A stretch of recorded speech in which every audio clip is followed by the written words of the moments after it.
नमस्कार, आप देख रहे हैं दुनियादारी न्यूज़.com। मैं हूं जयपाल सिंह। हम यहां किसानों के डेरे में पहुंचे हैं, बात करते हैं उनसे। आप सबको नमस्कार जी। सत श्री अकाल जी। बाबे की तैयारी है?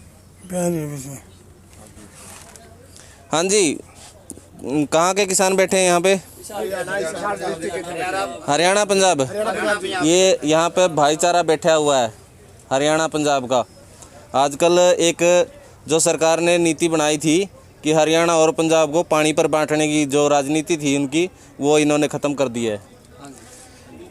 सर, आपसे एक सवाल है। हरियाणा सरकार ने 1057 स्कूल वो बंद करने का ऐलान किया है, तो क्या कहेंगे? गलत है जी। अगर स्कूल बंद हो गए तो फिर ये गरीब आदमी कहाँ से पढ़ेंगे जी? सरकारी स्कूल नहीं रहेंगे तो जिसके पास फीस देने के नहीं है, और सारा सौदा प्राइवेट, जिस तरह बैंक भी कह रहे हैं कि प्राइवेट करने को है, तो फिर सरकार का क्या रह जाएगा? बैंक तो बहुत प्राइवेट हैं। सरकारी बैंकों को बेचने की तैयारी है। हाँ, तो गवर्नमेंट ये हरियाणा वाले जिस तरह ये कहाँ जाएंगे जी आम आदमी? अब हरियाणा में एक और समस्या आ रही है, तो मैं बात करना चाहूँगा वीर जी से। जो युवा वर्ग है उसके लिए ये समस्या है। भाई जी, ये बताइए, जो सरकार ने जेबीटी के कोर्स बंद कर दिए हैं, 3 लाख से ज़्यादा बच्चों ने जेबीटी का कोर्स किया हुआ है, और अभी जो बैच है उसके बाद कोई बैच नहीं होगा, सरकार ने ऐलान कर दिया है। सरकार कह रही है कि एक बच्चे को ट्रेनिंग देने में 1 साल का खर्चा 28,000 रुपये सरकार का आता है। तो ऐसे में जो जेबीटी टीचर हैं, जिन्होंने जेबीटी किया है, स्टेट किया है, सीटेट किया है, उनकी भर्ती के लिए भी नोटिस निकाल दिया गया। अभी भर्ती निकाली नहीं जाएगी, भर्ती बंद रहेगी। तो उस पर आप क्या कहना चाहेंगे? देखिए जी, पहली बात तो गवर्नमेंट जो निजीकरण कर रही है वो बिल्कुल सरेआम गलत है। और जो अगर अब थोड़ा खड़ा हो जाइए, देखिए आपका तस्वीर साफ आ जाएगी जी। सर, जो भी गवर्नमेंट इस टाइम कर रही है ना, वो बिल्कुल सरेआम गलत कर रही है। हर चीज़ का निजीकरण करना चाहती है। शिक्षा से लेके जो भी सरकारी डिपार्टमेंट है सभी को बेच रही है। आम जनता है जो बिल्कुल परेशान हो रही है।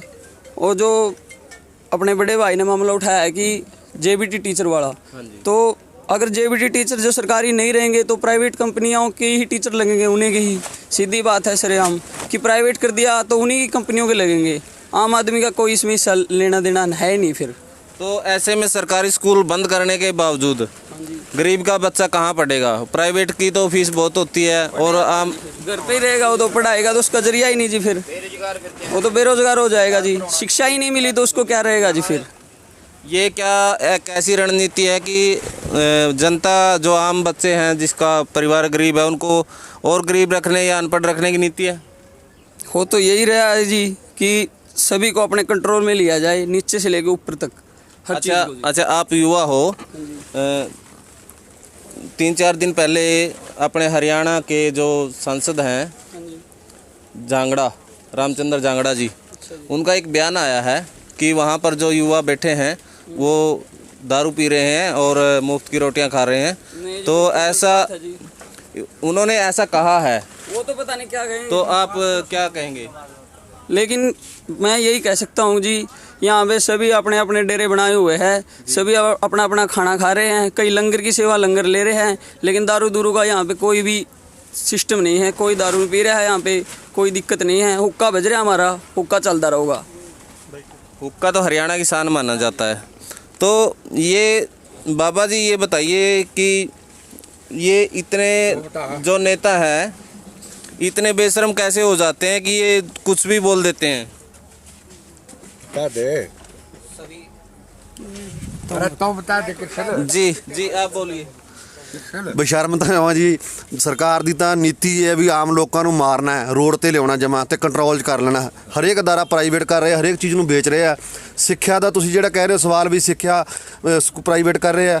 ਸਰਕਾਰ ਬੱਚਿਆਂ ਨੂੰ ਪੜ੍ਹਾਉਣਾ ਹੀ ਨਹੀਂ ਚਾਹੁੰਦੀ। ਜੇ ਉਹ ਪੜ੍ਹਦੇ ਆ ਤਾਂ ਨੌਕਰੀ ਮੰਗਦੇ ਆ। ਸਰਕਾਰ ਤਾਂ ਖਤਮ ਕਰਨਾ ਚਾਹੁੰਦੀ ਠੇਕੇ ਤੇ, ਜਿੱਥੇ 50,000 ਟੀਚਰ ਲੈਂਦੇ ਉੱਥੇ 5 ਰੱਖਦੇ ਆ, ਨਾਲ ਡਾਂਗਾ ਨਾਲ ਕੁੱਟਦੇ ਆ ਜੇ ਉਹ ਪੱਕਾ ਕਰਨ ਨੂੰ ਕਹਿੰਦੇ ਆ। ਸਰਕਾਰ ਦੀ ਨੀਤੀ ਹੈ ਵੀ ਪੜ੍ਹੇ ਨਾ ਕੋਈ ਵੀ।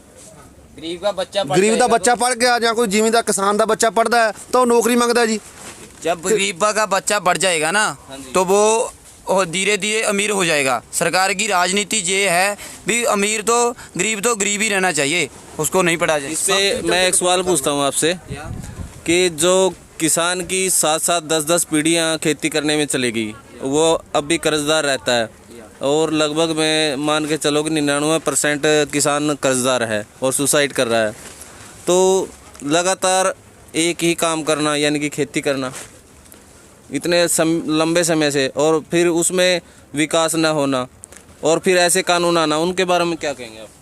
ये मैं कह रहा हूँ, और हमने ना देखो हमने PhD करी बैठी है, इतना खर्चा हुआ हमारे घर से शुरू तो लेके एंड तक। मैंने कभी अपनी नौकरी के लिए 5 लाख का कर्जा लिया है मैंने, और मैं भी बेरोजगार हूँ जहाँ, तो मैं पढ़ लिख जाऊँगा कम से कम जो मेरे पर ऊपर खर्चा हुआ तो मैं वो तो घर का मोड़ सकता हूँ ना। जब आप लोन की बात कर रहे हो तो शिक्षा पर लोन जो मिलता है उसका जो रेट होता है ब्याज का वो महंगा होता है, जो गाड़ी के लिए मिलता है वो सस्ता होता है। वो तो सस्ता ही होगा क्योंकि शिक्षा तो ये तो पहले ही सेंटर सरकार कह रही है, तो गरीब का बच्चा तो पढ़ना नहीं चाहिए। गरीब तो मेरे जो हमारे सिर पर ऊपर जा जाएगा, पढ़े ही ना। ਕਿਸਾਨ ਦਾ ਬੱਚਾ ਪੜੂਗਾ ਤਾਂ ਨੌਕਰੀ ਮੰਗੂਗਾ, ਸਿਆਣਾ ਹੋ ਜਾਊਗਾ, ਉਹਨੂੰ ਪਤਾ ਲੱਗ ਜਾਊਗਾ, ਤਾਂ ਹੀ ਤਾਂ ਕਾਨੂੰਨ ਬਣਾ ਕੇ ਪੂੰਜੀਪਤੀਆਂ ਦੇ ਹੱਥ ਦੇਣਾ ਸਾਰਾ ਕੁਝ। ਪਾਣੀ ਦੇ ਉੱਤੇ ਰਾਜਨੀਤੀ ਕਰਦੇ ਆ। ਮੈਂ ਤਾਂ ਇਹ ਚਾਹੁੰਦਾ ਪੰਜਾਬ ਵਾਲੋਂ ਜਿਹੜਾ ਪਾਕਿਸਤਾਨ ਨੂੰ ਜਾਂਦਾ ਉਹ ਦਰਿਆ ਬੰਨ ਕੇ ਸੌਂਦੀ ਹਰਿਆਣੇ ਰਾਜਸਥਾਨ ਨੂੰ ਦੇਣਾ ਚਾਹੀਦਾ। हमारे जो किसान नेता है उन्होंने एक बात कही है, गुरनाम सिंह चुड़नी ने, अगर पानी के ऊपर जब पानी का व्यवसाय शुरू हुआ, बोतल बंद पानी बनना शुरू हो गया, अगर उसी समय किसान आंदोलन करता या आम जनता आंदोलन करती तो आज ये अन्न को ऐसे कानून के रूप में नहीं बदलते कि जो तिजोरी की रोटी बन जाए। क्या कहेंगे? देखो ये तो जो उसने कहा वो भी अच्छी बात है। देखो अब जो कहते हैं हरियाणा वालों ने हमको पंजाब वालों को बड़ा भाई माना है, हम भी उसका अब हरियाणा वाले इतना साथ दे रहे हैं क्योंकि एक रिश्तेदारी गूढ़ा संबंध है यार। नहीं, आप मेरा सवाल ये था कि पहले पानी का व्यापार हुआ, अब अन्न का व्यापार होना है, तो वो कह रहे हैं कि अगर पहले आवाज़ उठाई होती ਤਾਂ ਉਹਨਾਂ ਨੇ ਵੇਚਣਾ ਬੋਤਲਾਂ 'ਚ ਪੈਕ ਕੀਤਾ, ਉਸੇ ਟਾਈਮ ਹੀ ਸਾਨੂੰ ਅੰਦੋਲਨ ਕਰਨਾ ਚਾਹੀਦਾ। ਪਿੱਛੇ ਰਹਿ ਗਏ ਅਸੀਂ, ਉਦੋਂ ਹੀ ਜਾਣੀ ਕਿ ਨੱਥ ਪਾਉਣੀ ਚਾਹੀਦੀ ਸੀ ਵੀ ਪਾਣੀ ਬੋਤਲਾਂ 'ਚ ਪਾ ਕੇ ਕਿਉਂ ਵੇਚਿਆ ਜਾ ਰਿਹਾ। ਜਿਹੜੀ ਸਾਡੀ ਧਰਤੀ ਤੋਂ ਨਿਕਲਦਾ ਪਾਣੀ ਜਿਹਦਾ ਮੁੱਲ ਹੀ ਕੋਈ ਨਹੀਂ, ਉਹਨੂੰ ਮੁੱਲ ਵੇਚ ਰਿਹਾ। ਦੁੱਧ ਦਾ ਰੇਟ ਤਾਂ 25 ਰੁਪਏ ਕਿਲੋ ਗਾਂ ਦਾ ਦੁੱਧ, ਪਾਣੀ ਦਾ ਰੇਟ ਮਿਲਦਾ 20 ਰੁਪਏ ਲੀਟਰ। ਜੀ ਤੁਸੀਂ ਵੇਖੋ, ਤੇ ਜ਼ਿਮੀਂਦਾਰ ਨੂੰ ਤਾਂ ਮਾਰਨ ਤੇ ਤੁਲੇ ਹੋਏ ਆ। जी आप क्या ये ड्रेस? हाँ जी, जिला मानसा पिंड डाकिया जी। मैं डॉक्टरां की सेवा करदा जी। हाँ, डॉक्टरां कोल जी मैं चाह पानी मैं ही करके पाउणी, सारा कुछ मैं करदा जी। जिला पिंड यहाँ पर जो किसानों को दवाइयाँ मिलती हैं या सभी को मिलती हैं? हाँ जी, मिलती हैं जी, हर दवाई दवाने दिंदे हैं सर। कैसे देते हो आप? हैं क्या रेट रहता है कि क्या रेट नहीं जी, मुफ्त फ्री मिलती है सारा कुछ। फ्री मिलती है? हाँ जी, उनकी सेवा पे खड़े हो आप? हाँ सेवा ते खड़े हैं जी। मैं जेड़ी चीज यहाँ पर क्या क्या फैसिलिटी है मेडिकल की? है मेडिकल दी जब अपनी सामने टीम है जी, उत्थे सारा कुछ टीम है? रोटी टुक मैं ही खवाउणा जी उन्होंने। तो वहाँ पर एम्बुलेंस वगैरह भी देखा था मैं, खड़ी है? हाँ हाँ, एक एम्बुलेंस भी है? साडे पिंडों राज सिंह आखली है जी।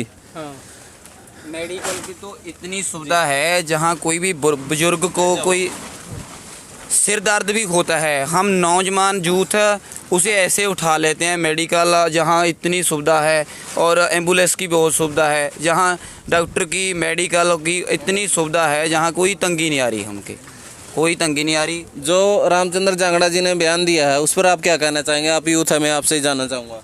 देखो वो तो कोई बात कुछ भी कहेंगे, वो तो कह रहे हैं जहाँ के लोग शराब पी रहे हैं, गलत काम कर रहे हैं। यही हम देखो यहाँ इतनी जनसंख्या है, पंजाब और हरियाणा बैठा है, जहाँ तो इतना गूढ़ा संबंध। जी नहीं, आप गलत कह रहे हैं। मैंने मीडिया कवरेज किया है, हरियाणा पंजाब नहीं, यहाँ तो बहुत सी स्टेट बैठी हैं। बहुत ही बैठे तो सभी हैं, जहाँ जब हम बैठे हैं, जहाँ जिस बस स्टैंड में बहादुरगढ़ में पंजाब हरियाणा बैठा है। आप ये बताइए, वो तो मैं कवरेज के जरिए देखूंगा कि कौन कौन बैठा है। आप ये बताइए कि वो जो उन्होंने बयान दिया वो उसके बारे में आप क्या कहेंगे?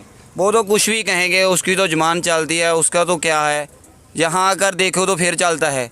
इन नेताओं को जनता के बीच में आना, फिर भी देखो बीच तो आना पड़ेगा। जब हम इलेक्शन का टाइम आएगा तो हमारे बीच आएंगे, हम जो देखेंगे जवाब उसको देंगे। हम जब हमारे वोटें मांगने आएंगे फिर पता चलेगा उससे। लंबे संघर्ष की तैयारी है, तो क्या क्या प्रबंध कर रखे हैं आपने? जी सर। इस संघर्ष के लिए तो हमने मतलब ग्राम पंचायत की तरफ से पूरी सुविधा दी हुई है। जैसे टेंट अलग से लगाया हुआ है, बोर्ड है, व्हीकल है, पानी है, खाना पीना है, जो भी सुविधा है सारी सुविधा जो। आप अपने गांव से लेके आते हो खाना? हाँ जी, हमारे गांव से, गांव सरसाना जिला हिसार में है, तो हम अपना सारा प्रबंध अपने टेंट के अंदर सारा सामान लेके आते हैं और अब उसमें रहते हैं। यदि बाई दी भी कोई भी आदमी बाहर से आ भी जाता है तो हम उसका सहयोग भी करते हैं, खाने के लिए भी प्रेरित करते हैं, पानी के लिए भी जो भी हमारे पास उपलब्ध होता है उसके लिए प्रेरित करते हैं। आ जाओ भाई, खाओ पियो, बैठो आराम करो। उस जांगड़ा जी वाले बयान पे क्या कहेंगे? जांगड़ा जी वाले बयान पे है, घर बैठे तो बयान कोई भी दे सकता है। यदि सच्चाई जानना चाहते हैं जांगड़ा को यहाँ ले आ जाए और यहाँ दिखाया जाए भी कितने शराबी हैं। यहाँ शराब पीने के लिए पब्लिक नहीं आई हुई है। तो आप किस लिए आए हुए हैं? हम यहाँ एजुटेशन के जमींदारों के हक के लिए आए हुए हैं। जो छोटे जमींदार को या खत्म करना चाहती है सरकार, इनकी जो नीति है उसके विरोध में हम यहाँ आए हुए बैठे आप हैं। सरकार से क्या अपील करना चाहेंगे? सरकार से अपील तो ये करना चाहेंगे कि जो जमींदारों की जो मांग है, या मतलब एक तो करोड़ों की संख्या में जमींदार बैठे हैं, जी इनको पागल बना के कुछ लोग जो है अपने आप को शाना समझते हैं, जी तो ये ऐसा कभी नहीं हो सकता। जो इतनी पब्लिक बोल रही है वो गलत नहीं हो सकती। जी। तो हमारी डिमांड यही है कि जमींदारों का जो हक है इनको दिया जाए और इस मुद्दे को बैठ के सुलझाया जाए ताकि पब्लिक परेशान ना हो। जी धन्यवाद। यहाँ पर किसान अपनी सुझाव दे रहे हैं और एक शांतिपूर्ण सरकार से अपील कर रहे हैं और वो कह रहे हैं कि इन तीनों कानूनों को रद्द किया जाए। अगर आपको यह वीडियो पसंद आया तो लाइक कीजिए, कमेंट कीजिए, हमारे चैनल को सब्सक्राइब कीजिए। धन्यवाद।